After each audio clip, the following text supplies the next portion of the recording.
भगवान विट्ठल कौन है, उनकी मूर्ति कैसे प्रकट हुई? तो भगवान विष्णु ही भगवान विट्ठल हैं। महाराष्ट्र में शोलापुर में भीमा नदी के तट पर उनका मंदिर है। लाखों श्रद्धालु हर साल देवशयनी एकादशी पर उनके दर्शन करने जाते हैं। अन्य दिनों में भी जाते हैं, पर देवशयनी एकादशी को विशेष रूप से जाते हैं। एक भक्त थे भगवान के, तो पुंडलीक नाम था उनका। वे एक बार दर्शन के लिए काशी जा रहे थे। जब काशी चले गए, वे वहाँ पर पहुँचे तो थोड़ा सा रास्ता शेष रह गया था। वहाँ उन्होंने देखा कि थोड़ा मैं मार्ग भटक गया हूँ। तो उन्होंने एक ऋषि से उनके आश्रम में जाकर काशी का मार्ग पूछा। ऋषि ने कहा, पता नहीं, काशी है तो पास में, पर मैं कभी गया नहीं हूँ।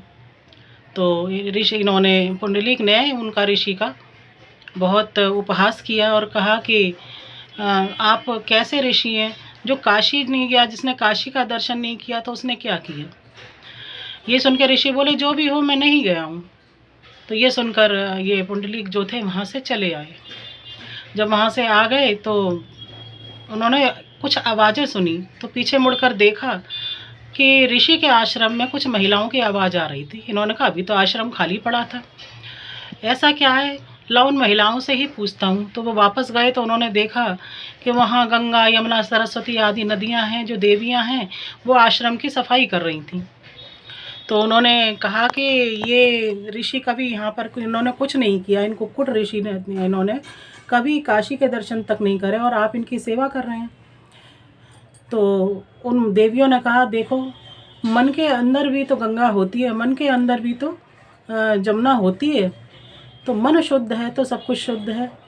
काशी जाके दर्शन करना है जिनको, उनके लिए भी भगवान शिव का मार्ग है, और जो यहाँ बैठकर ध्यान कर रहे हैं, भगवान का स्मरण कर रहे हैं, उनके लिए भी शिव का मार्ग है। तो इन कुक्कुट ऋषि ने अपने माता पिता की अनन्य सेवा की है, इसलिए इनको काशी का फल यहीं बैठे बैठे मिल जाता है। तो उनको बड़ा पश्चाताप हुआ पुंडरीक को। वे वापस आए और आकर के अपने माता पिता को काशी साथ में ले गए, और वहाँ ले जा कर के उन्होंने उनको भी दर्शन कराए, और उन ऋषि के आश्रम में भी ले गए और अपने माता पिता की अनन्य सेवा करने लगे। जब वे लौटकर अपने गांव आ गए तो वे अपने माता पिता की इतनी सेवा करने लगे कि भगवान भी उनकी परीक्षा लेने के लिए आ गए। भगवान नारायण ने देखा कि मेरा भक्त अपने माता पिता की अनन्य भक्ति कर रहा है, तो वे आए, और आने के बाद में बाहर से उनको आवाज़ लगाई। जब आवाज़ लगाई तो इस ऋषि कुमार ने अपने माता पिता की क्योंकि सेवा कर रहे थे, तो भगवान को एक ईंट या एक पत्थर का टुकड़ा फेंक करके बाहर को दे दिया कि प्रभु आप इस पे खड़े हो जाओ, मैं माता पिता की सेवा करने के बाद ही यहाँ पर आऊँगा। इस तरह से काफ़ी समय व्यतीत किया उन्होंने, और भगवान वहाँ प्रतीक्षारत रहे। लेकिन भगवान बहुत प्रसन्न हुए।